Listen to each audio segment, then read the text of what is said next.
Non mais c'est quoi ce délire pour avoir des places pour aller voir Céline Dion? J'ai l'impression que toutes les informations qu'on nous a données jusque-là sont toutes erronées à chaque fois.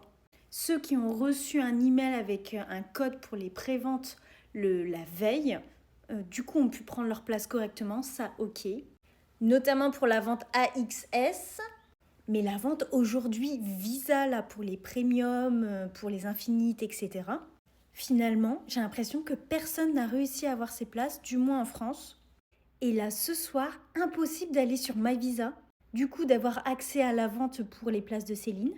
Mais en même temps, mon chéri a réussi à se connecter de nouveau à la prévente AXS, je vais y arriver. Et là, il avait encore accès à des places, bon, à un prix, voilà, mais moins de 400 € quand même. Parce que là, les prix, les gars, les places qui restent, c'est entre 700 et 1000 €. C'est démesuré, excessivement cher, beaucoup trop excessif. Les vendeurs de billetterie, là, franchement, vous vous en mettez plein les poches. Mais donc en fait, il faut faire des micmacs, aller voir au cas où un ancien lien ou un autre site, peut-être que, pour avoir ses places, et encore si on y arrive.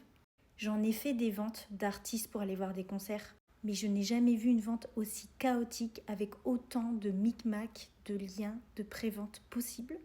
Et au lieu de faire une vente unique ou alors des préventes sur un seul et même site et une vente générale, le fait d'en avoir partout, j'ai l'impression que c'est un peu le bordel.